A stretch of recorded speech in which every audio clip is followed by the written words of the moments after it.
So this morning we're working on a 2007 F150 King Ranch with a rattling exhaust shield, and it's here to replace the fuel pump in it. I have a new fuel pump assembly. The fuel pump was not holding pressure when shut down, as well as the fuel gauge is a problem. Now he's got an edge tuner in this thing, and it's recording several fault codes. Misfire detected on startup. Well, if the fuel rail pressure has depleted, it might misfire for a few seconds. Camshaft position sensor A circuit, that one's not related. Catalyst system efficiency below threshold, well, it probably needs a converter. Fuel level sensor is related to the problem. Fuel level sensor related to the problem. Intake manifold runner control, that's another issue. And fuel rail pressure sensor circuit range performance, because it's not holding fuel rail pressure when you shut it off. So we're going to go ahead and change the pump this morning and then clear all the fault codes out of it and see if we can get rid of several of these codes at least. So remove the two strap bolts, take the back tire off so you can access this hose clamp here up above the frame. It's a bit of a challenge to get to. Fortunately, it was oriented in the right spot. I see that this tank's been out before because there was a hose clamp on here. That's not factory, and it was broken. So somebody's had this out before for whatever reason. Disconnect the fuel pressure sensor or fuel tank pressure sensor right here, and the main wiring harness right there. And then you can drop the tank enough to access these Houdini clips on these evap lines. So we'll get that all cleaned off. So there are two types of lines on this thing. This one here has a release clip which requires that you pull this little piece out and at the same time push in on the outside. So I used a little fork tool. Where is it? I use something like this here to pull the outside center piece out and push the inside in, and then pull straight up on the clip. Blow any sand out of there. The other style of clip is the same as the one on the back vent. This one here, again, blow some sand out of there. You just squeeze this in from the back side with a pair of pliers while you twist and manipulate the connector. And of course we got to clean all the sand out of it. So there's the fuel pump ready to come out, and we just got to take this line off. So I pull this connector off, and this is what I see. Look at the terminals in here, and this plastic housing is broken, this plastic piece which would seal salt water out of it. I said this tank's been out before, so somebody's done work on this and broke this connector body and put it back together like that. That allowed the salt to get in there. So to take the pump out of the tank, actually, once you get the ring off, there's actually a line attached to the inside of the pump with the same type of release clip that has to be unclipped to get the fuel pump out. And of course blow the top of the tank off. Now I stick this stainless steel bowl that I found in the top of the fuel tank outlet here so that I can blow all the dust and dirt off without getting any sand or crap inside the tank. So you want to look in the bottom of the tank and see if there's any sand or any dirt, and as you can see there is a considerable amount. So we're going to clean this out. If you're wondering how I got this tank out without it tipping on this tranny jack, the customer brought it to me with nearly no fuel in it. As you can see, there's maybe a gallon, maybe a gallon and a half. So I'm going to clean this out and we'll get some fresh gas after. So I pumped the gas all out and sloshed it around and wiped out the inside of the tank. Most of the sand was in this main well here, and I think it's clean enough. We'll put the new pump in now. So that's the part number for this particular pump. There were several different versions depending on the wheelbase and the tank size. So I would strongly recommend to go right to Ford and get the proper part number based on the VIN. It comes with a new seal. That's the assembly. This one is a Delphi unit, obviously, and it comes with a new fuel level sender and a new O-ring, as I mentioned. Put some dielectric grease on the O-ring before installing it, and a little bit of dielectric grease on this inlet nipple here, or whatever that. I don't know if that's a vent line or I don't think it's a vent line. Could be. It's not a return line.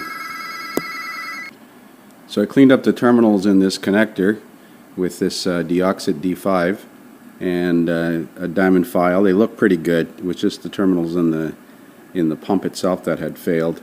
I've also put some dielectric grease in this connector seal here to keep moisture out of it.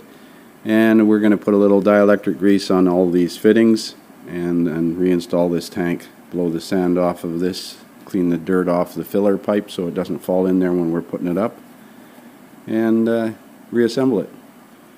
So I ran into a small snafu. I go to hook up this elbow that was on the other assembly with the hose clamp, which is not factory, and it doesn't fit. This has got a 3/8 nipple, and this one has a 5/16 nipple. So this fuel pump's been replaced before, and they likely put in the wrong one and then put in a different fitting to make it work, because that, like I said, that hose clamp that was on there is not factory. So I'm going to see if I can if I have one of those adapters in my fuel line repair kit. Damn. So several months ago I was watching South Main Auto's channel, and I saw him using this fuel line repair kit. So I ordered one up thinking that was pretty handy, and I'm wondering if this kit will have an adapter like that I might need. Oh, looky here. That one's 3/8 if it's long enough. That's a different style connector. That one's 3/8. Well, we'll see if one of these will work. So this one fits here perfectly.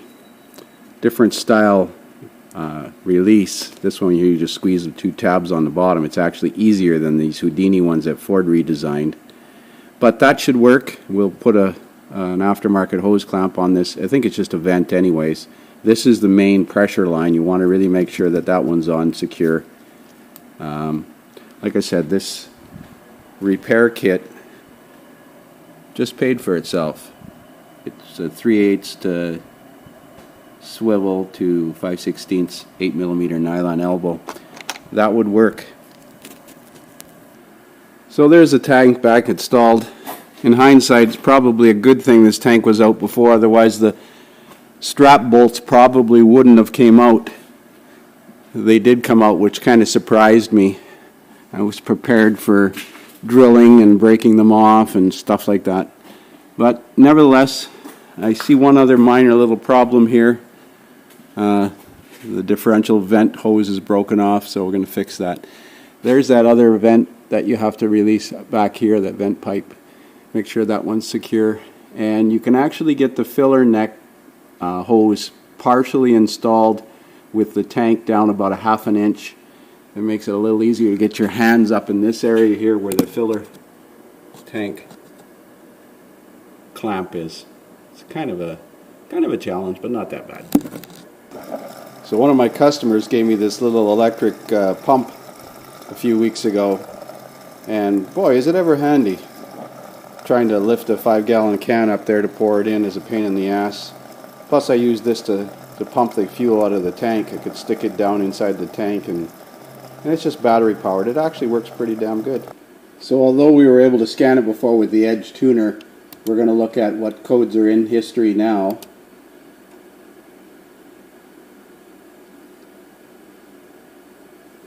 Fuel rail pressure sensor code, that's because it was leaking down. Engine misfire detected on startup, I assume because it was low pressure at the injectors. This camshaft sensor circuit A bank 2, I don't know, I'll have to look into that. And this catalyst efficiency, this thing has had a history of misfires, so it's likely contaminated a cat by now. And these two fuel level sensor codes. And it also has an intake runner problem. Got to take the intake manifold off to change the intake manifold runner control. So these two intake runner control codes I'm not overly concerned about. They shouldn't affect performance significantly. This catalyst efficiency code, as long as the catalyst is not restricted, should not affect performance either, in my opinion. I don't know about this cam sensor code, but we're going to clear all of these out now and make sure that the fuel level sensor code goes away. Now it does say low fuel on the tank. I put 2 gallons of fuel in it, so I guess it would be low. Let's check pending codes now. Nothing present. So although the low fuel light is on now, I'm sure the gauge is working okay. Let's see if we can see the status of the fuel gauge. Maybe it's in fuel and O2, you would think. I have a previous video on here where I diagnosed this fuel gauge. Fuel rail. You would think the fuel level sensor would be in this one, but it's not. Fuel rail pressure. Fuel rail pressure right here, 0.2. Let's start it. Hopefully it starts.